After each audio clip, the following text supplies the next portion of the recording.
Misión de vida Sociedad Anónima. Fabricante de alfajores Crelech Light presenta Consultorio Abierto, un espacio dedicado a la comunidad.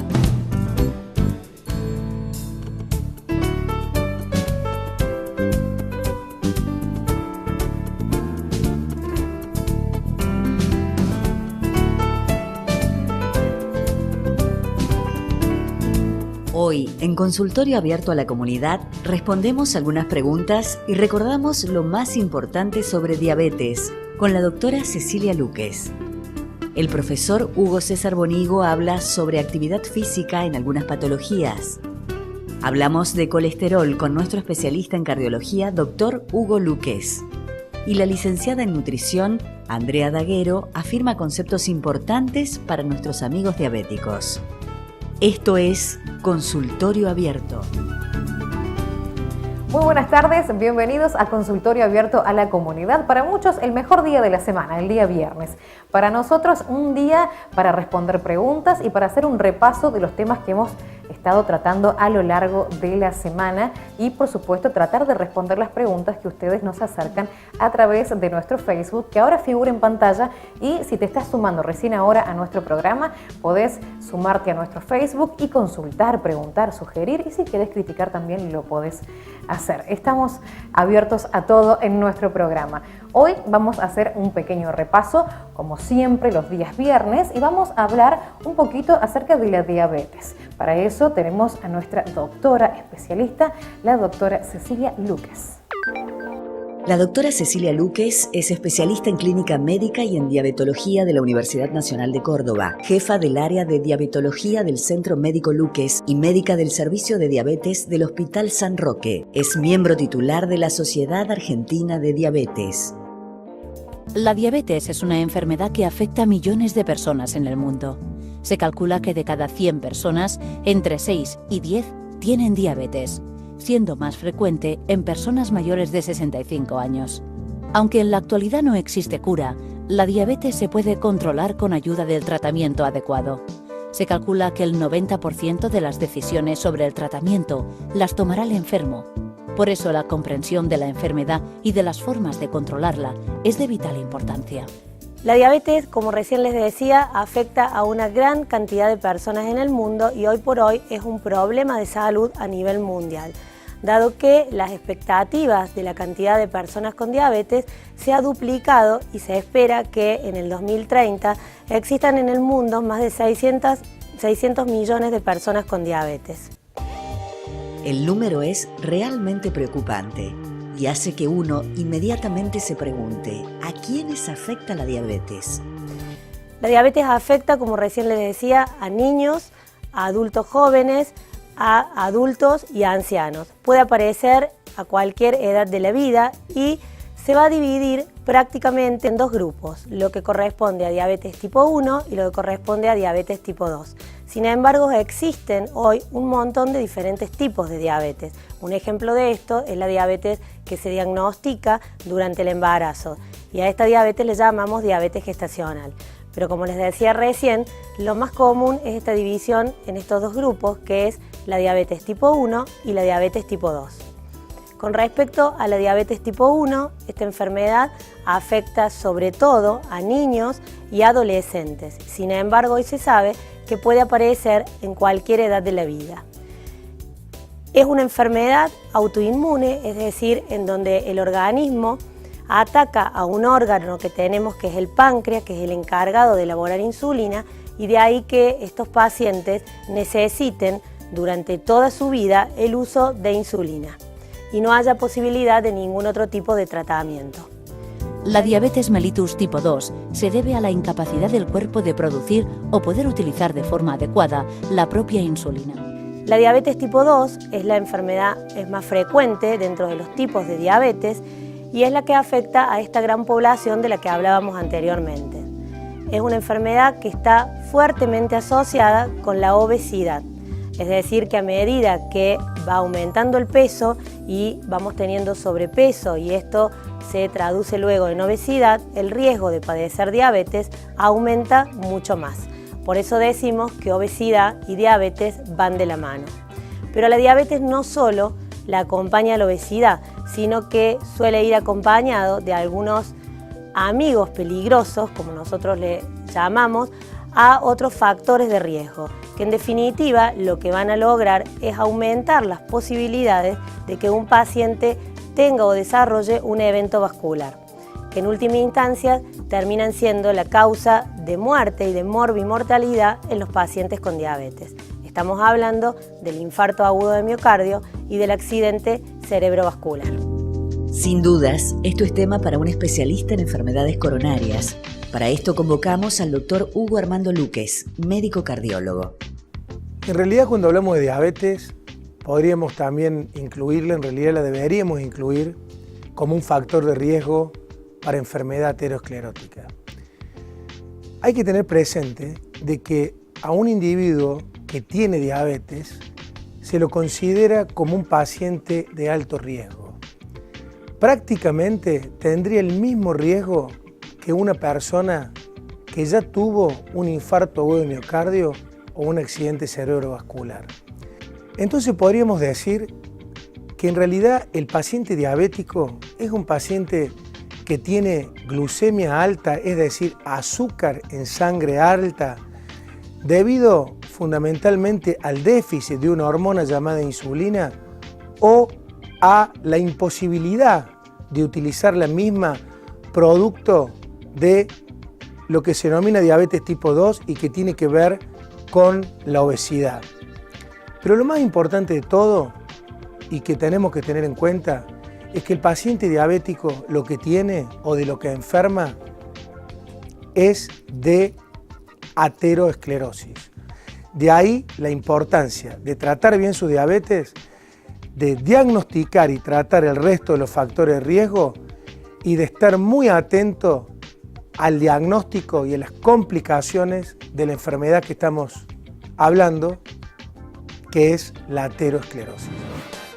Una de las preguntas habituales en el consultorio de mis pacientes es ¿cómo controlo la diabetes?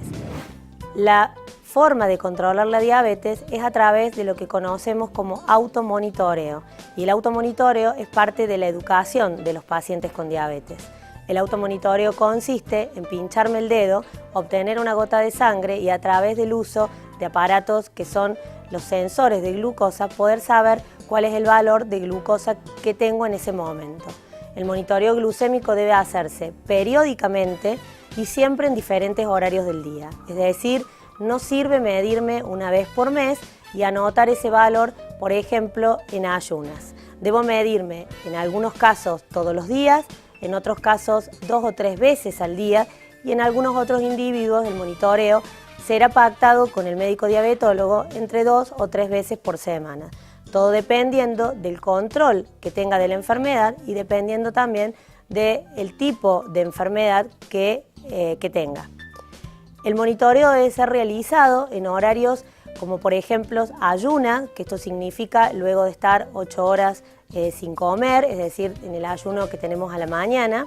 Debe ser realizado en algunos casos inmediatamente antes del almuerzo o inmediatamente antes de la cena. Pero también existen valores de glucemia que son necesarios para saber qué es lo que ocurre con la glucemia de los pacientes luego de la ingesta. Y a estos valores les llamamos glucemia postprandial y es la que realizamos 2 horas después de la ingesta de alimentos. El monitoreo glucémico es útil tanto para el paciente como para el médico. Para el paciente porque ayuda a que el paciente se pueda conocer a sí mismo y a saber qué impacto tienen diferentes situaciones, desde la alimentación hasta estados emocionales, sobre los valores de glucemia del paciente. Otro factor importantísimo a tener en cuenta dentro de lo que es el control de la diabetes es la hemoglobina glucosilada. La hemoglobina glucosilada es un análisis de laboratorio específico para controlar a las personas con diabetes. No se usa en personas que no tienen el diagnóstico de la enfermedad, ni lo usamos tampoco para diagnóstico. La hemoglobina glucosilada es un valor que debe ser registrado en los pacientes con diabetes cada 3 meses. El valor normal de la hemoglobina glucosilada debe ser el punto de referencia mayor acorde al método que el bioquímico haya utilizado. Generalmente decimos que el valor y el punto de corte es 6.5 y hablamos que un paciente está bien controlado cuando esos valores no superan el 7% de valor de hemoglobina glucosilada. Pacientes cuyos valores están por encima de este valor empiezan a estar en el grupo de pacientes que tienen regular, malo o muy mal control metabólico de su enfermedad. Ahora bien, una vez que sabemos cómo controlar la diabetes, tenemos que tener en cuenta lo que hablábamos recién. Dentro del control de la diabetes no basta controlar la glucemia. Debe existir el control periódico del resto de los factores de riesgo. Y cuando hablamos de los factores de riesgo nos referimos al control del colesterol, al control de la presión arterial, al control del peso y al control del tabaquismo. Sin todas estas herramientas, el control o el manejo del paciente con diabetes se condena a ir al fracaso, ya que cada uno de estos factores deben ser considerados en el tratamiento de la enfermedad. Bueno, podríamos empezar hablando de cuáles serían las recomendaciones generales en cuanto a la alimentación de las personas que tienen diabetes. Una cosa que ha ido cambiando y evolucionando con el tiempo y que por ahí nos sirve mucho para desmistificar muchos conceptos que han quedado como a destiempo en esto de lo que es las indicaciones alimentarias en la diabetes, es decir, que una persona con diabetes debería alimentarse de la misma manera que podríamos recomendar para cualquier persona que quiera tener un buen estado de salud.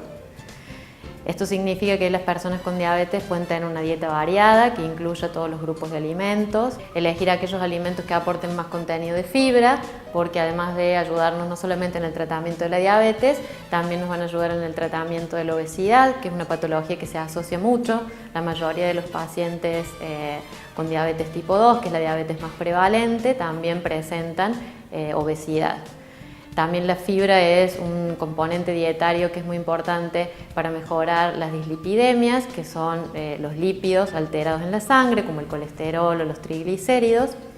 Otra recomendación importante que hacemos en los pacientes con diabetes es que puedan fraccionar su alimentación a lo largo del día, que no hagan un gran desayuno y después se pasen, a lo mejor salten su almuerzo y vuelvan a comer recién a la tarde cuando llegan a su casa, ¿sí? Esto de poder distribuir las comidas a lo largo del día hace que se eviten estos picos de glucemia, que es el aumento de azúcar en sangre, y mantienen sus glucemias más estables a lo largo del día.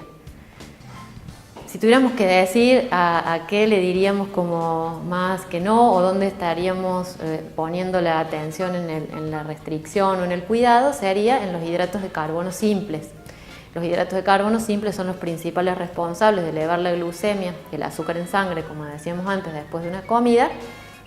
Y estos hidratos de carbono simples se encuentran no solamente en el azúcar de mesa, por eso indicamos reemplazarla por edulcorantes no calóricos, sino también en todas las cosas dulces, como las gaseosas con azúcar, las golosinas, los productos de panificación, como facturas, las galletitas dulces, los dulces y mermeladas. En eso sí hacemos como una atención especial y tratamos de que no los incluyan en forma habitual, porque sí repercuten de manera importante en la elevación de su glucemia. Aprovechamos para agradecer a la Fundación Luques por acercarnos a todos estos profesionales y todos los conocimientos que ustedes están recibiendo desde sus casas. Todo viene coordinado también desde esta fundación. Vamos a hacer aquí una pequeña pausa, no te muevas, ya volvemos.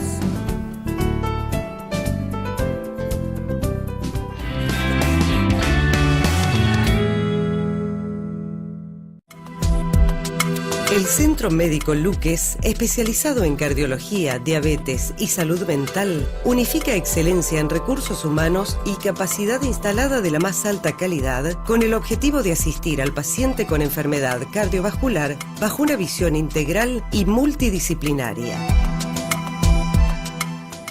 Consultorio abierto a la comunidad, un programa donde aprender a cuidarnos y cuidar a los que queremos. Los mejores especialistas de Córdoba hablando de salud, aquí, en nuestro consultorio abierto a la comunidad. Alfajor Crelech, el alfajor sin culpa. 80% menos de azúcar, 35% menos de grasa. Además, Crelech Light con stevia endulzante sano y natural. Un alfajor es una colación diaria para diabéticos. Crelech, tu equilibrio perfecto.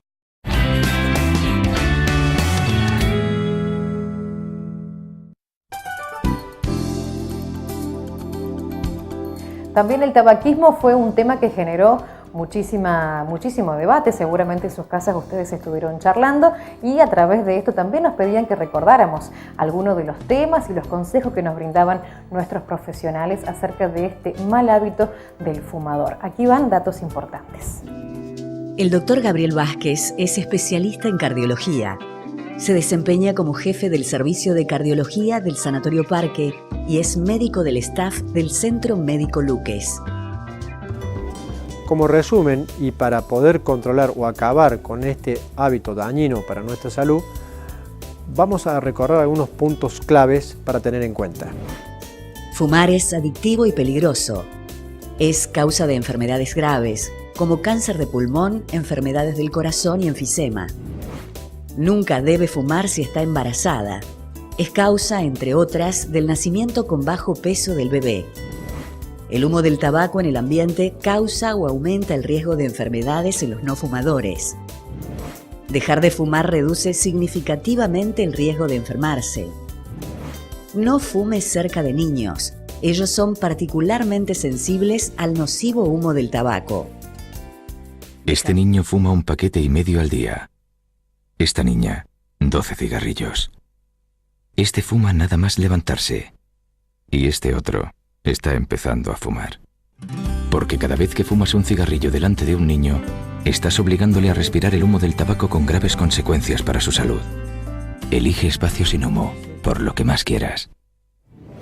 Como último consejo, lo conveniente es no comenzar a fumar. Y si así yo he llegado tarde a este consejo, bueno, hacer todo lo posible y que esto sirva de alguna medida para poder educarme y concientizarme de esta adicción potencialmente mortal. Segunda parte de nuestro programa y continuamos contestando las preguntas y todo lo que va surgiendo durante la semana de acuerdo a los temas que vamos tratando. En este caso vamos a hablar ahora acerca del colesterol. Va a hablar nuestro doctor especialista en cardiología, Hugo Luques, acerca del colesterol. El doctor Hugo Armando Luques es presidente de la Fundación Luques, cuyo objeto es la investigación, docencia y educación a la comunidad. Es jefe del área de investigación clínica y epidemiológica y jefe del servicio de cardiología del Sanatorio Parque. También ejerce como instructor docente de la Universidad Nacional de Córdoba. Ahora estamos en una arteria, parte del sistema vascular, viajando con los glóbulos rojos por todo el cuerpo. Y este es el colesterol. Bueno, en el día de hoy vamos a hablar del colesterol elevado. Cuando uno tiene el colesterol elevado en sangre, eso se denomina hipercolesterolemia o dislipidemia. Entonces podríamos decir que estas palabras evidentemente son sinónimos. Y básicamente se refieren al aumento del colesterol en la sangre. Entonces, ¿el colesterol es malo? No, aquí viene quizás un primer concepto importante. El colesterol elevado en la sangre es malo. El colesterol en realidad es una sustancia grasa producida por el hígado, es imprescindible para la formación de hormonas, forma parte de las membranas celulares y es quizás la materia prima lo más importante en la producción, en la conformación de los ácidos biliares, fundamental para la digestión. Entonces, el colesterol alto es un factor de riesgo para enfermedad aterosclerótica. Ahora estamos en una arteria, parte del sistema vascular, viajando con los glóbulos rojos por todo el cuerpo. Y este es el colesterol. Puede que usted haya oído hablar del colesterol, pero ¿sabía que hay diferentes tipos? Los más importantes son el colesterol LDL, conocido como el colesterol malo, que puede taponear sus arterias. Y el colesterol HDL, llamado el colesterol bueno, porque ayuda a retirar el colesterol malo del cuerpo. En general, nuestra meta es mantener los niveles de colesterol bueno altos y los de colesterol malo bajos.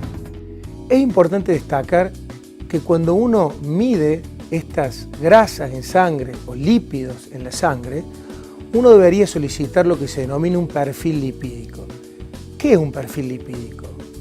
Es solicitar colesterol total, colesterol LDL, de sus siglas en inglés Low Density Lipoprotein, también conocido como colesterol malo, el colesterol bueno, que es el HDL, de sus siglas en inglés High Density Lipoprotein, y los triglicéridos. ¿Y por qué hablamos de colesterol malo? Porque el colesterol LDL es el colesterol que cuando está alto en sangre puede ingresar a nuestras arterias produciendo lo que se denomina enfermedad aterosclerótica, como lo venimos mencionando anteriormente. Hay que tener muy en cuenta de que este colesterol malo, como les dije anteriormente, denominado LDL, es el colesterol más importante a tratar. El colesterol bueno, denominado HDL, está en relación inversa justamente al riesgo cardiovascular. ¿Qué quiere decir esto? Que a medida que yo tengo colesterol HDL más alto, menor probabilidad tengo de desarrollar un evento cardiovascular y por ende justamente aterosclerosis. Es muy importante destacar que cuando uno ve a un paciente, por ejemplo, que hizo un infarto agudo de miocardio y que tiene colesterol elevado, ejemplo, un LDL entre 160 y 180, si yo le bajo solamente un 10% con el tratamiento higiénico dietético, no voy a lograr los valores deseables. Por otro lado, es importante destacar que cuando uno utiliza medicamentos, estatinas, como puede ser la rosuvastatina, la atorvastatina, la simvastatina, uno puede lograr descenso de colesterol de hasta un 50%. Entonces, en ese paciente que tenía un colesterol de 160, yo con el tratamiento higiénico dietético más el medicamento podría lograr un descenso de un 50% y a ese paciente poder llevarlo a la meta deseable, que sería por debajo de 70 miligramos, ya que ese paciente, como dijimos anteriormente, había desarrollado un infarto agudo de miocardio. Por ende, hay que tener en cuenta de que el tratamiento farmacológico es un tratamiento fundamental para las dislipidemias, fundamentalmente si el paciente está en prevención secundaria, es decir, si ya tuvo un evento cardiovascular. Es importante destacar que el tratamiento del colesterol elevado de dislipidemia debe ser prolongado en el tiempo, es decir, es un tratamiento crónico. El paciente no debe nunca dejar de tomar el medicamento a no ser que el médico evidentemente le diga. ¿Por qué? Porque básicamente las estatinas, este medicamento que utilizamos para bajar el colesterol, lo que hace es inhibir la producción hepática del colesterol. Es decir, si yo dejo de tomar el medicamento, automáticamente el hígado va a volver a producir colesterol y ese colesterol elevado en sangre va a formar parte de la placa aterosclerótica y por ende del desarrollo y la progresión de esta enfermedad. Espero que estés aprendiendo tanto como nosotros acerca de la importancia que tiene la prevención en esto de la salud, la prevención y la promoción de la salud. Nuestro objetivo con justamente la gente de Nutrición de Vida es acercarte conocimientos para que puedas incorporar a tu vida y de esa manera mejorar la calidad de vida de todos los cordobeses. Seguimos hablando acerca de los temas que hemos tratado durante la semana y ahora nos toca hablar de los tratamientos higiénico-dietéticos y si ustedes prestaron atención, consta de 3 partes: una buena nutrición, una actividad física guiada y por supuesto el aporte de psicólogos para cualquier tipo de tratamiento. De esto nos hablan nuestros especialistas. El profesor de Educación Física, Hugo César Bonigo, es personal trainer y especialista en preparación física y rehabilitación. Se desempeña en el Córdoba Lawn Tennis. Diabetes. Los pacientes que tienen esta patología deben realizar actividad física. Lo importante es que no tienen ninguna contraindicación ni en cuanto a qué actividad realizar ni en cuanto a la intensidad de trabajo a realizar. Lo que sí es importante es consultar con el médico o ponerlo en conocimiento que vamos a empezar un plan de entrenamiento físico, consultarle sobre la medicación, si esta debe ser modificada, y aquellos pacientes que utilizan insulina, es muy importante también que consulten a su médico si esta dosis debe ser modificada antes de comenzar un entrenamiento o una actividad física. Por otro lado, los entrenamientos de musculación no tienen ninguna contraindicación, pueden realizar cualquier tipo de entrenamiento a cualquier intensidad, como cualquier persona sana, solo que tienen que tener algunas consideraciones. Controlar luego de la actividad el estado de la planta de los pies, porque es muy común que aparezcan cortes, enrojecimientos, llagas. Si aparecen estos síntomas, se debe acudir inmediatamente al médico. Además, hay que tener en cuenta que la actividad física de por sí produce una baja de azúcar en sangre. Hay que tenerlo en cuenta a la hora de hacer actividad física. Los ayunos, o sea, cuando estamos 2 o 3 horas sin consumir alimento, también producen un descenso del nivel de azúcar en grasa. Entonces, si vamos a hacer actividad con 2 o 3 horas de ayuna, tal vez sea necesario consumir algún alimento previamente. Después, aquellas actividades intensas, moderadas, que duren más de 1 hora, también es aconsejable tomarse o medirse el nivel de azúcar en sangre porque es muy probable que necesiten consumir algún alimento. Por otro lado, antes de hacer ejercicio, es importante medirse el nivel de azúcar si es posible, y si está por debajo de los 100, no debe iniciar la actividad, debe consumir algún alimento para elevar el nivel de azúcar para poder entrenar en forma segura. Es importante cumplir con todas las recomendaciones del plan higiénico dietético. Sí, por supuesto, el tratamiento de la diabetes tiene varios componentes, donde la alimentación es uno de ellos, pero también, por supuesto, la medicación, ya sea medicación oral o tratamiento con insulina, la actividad física. En algunos casos puede ser necesario también un apoyo psicológico, y una cosa que es muy importante y que es bueno que desde los lugares de salud lo hagamos, que tiene que ver con la educación a los pacientes, ¿sí? Para que conozcan no solamente esto que decíamos antes, un poco de cómo prevenir complicaciones teniendo un buen control glucémico, adhiriendo al tratamiento, yendo a los controles, cuidando la alimentación, la medicación y la actividad física, sino también esto de cómo poder prevenir, detectar familias que tengan antecedentes de obesidad, por ejemplo, de diabetes, y hacer prevención en esos pacientes. Hemos llegado al final de nuestro programa, esperamos haber podido contestar todas las dudas, seguramente que han quedado muchas más que vamos a seguir contestando los días viernes. Se ha convertido en un hábito esto de reiterar los días viernes todos los temas tratados durante la semana. También en cierta forma es una manera de prevenir, recordar y repetir todo lo que tiene importancia para poder mejorar nuestra calidad de vida, a quien por supuesto agradecemos por el aporte a Crelech, que nos acompaña y nos va a seguir acompañando el resto de este ciclo. Fin de la semana, final de nuestro programa, será hasta la semana que viene. Seguinos por la pantalla de Canal C a las 14 horas. Consultorio Abierto, un espacio dedicado a la comunidad, creado por Nutrición de Vida Sociedad Anónima, fabricante de alfajores Crelech Light.